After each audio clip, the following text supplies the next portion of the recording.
தீட்சை பெற்றால் தான் சிவாய நம சொல்லணும், தீட்சை பெற்றால் தான் நமசிவாய சொல்லணும். இவனுக்கு காசு வேணால் கேட்டால் கொடுத்துட்டு போகிறாங்க. அதுக்காக எதுக்கு பஞ்சாட்சரம் சொல்கிறதுக்கு ஞான சம்பந்தர் கொடுத்த அனுமதி இவங்க மறந்தார்கள் அல்லது மறைக்கிறார்கள். நம்முடைய ஞான சம்பந்த பிரபு பேசுவார், கொள்வாரேனும் குணம் பல நன்மைகள் இல்லாரேனும் இயம்புவர் ஆயிடின் எல்லா தீங்கையும் நீக்குவர், எல்லா தீங்கையும் நீக்குவர்.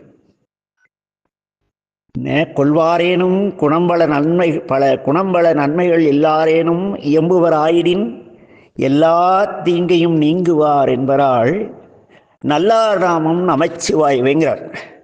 டேய், நீ கொலை பண்ணி தின்னு பிரச்சனை இல்லை, உனக்கு நல்ல குணமே இல்லை, பரவாயில்ல விடு. ஆனால் நீ என்ன சொல்லு, நமச்சிவாய மந்திரத்தை சொல், உன்னை எல்லா தீங்கும் நீங்கும்.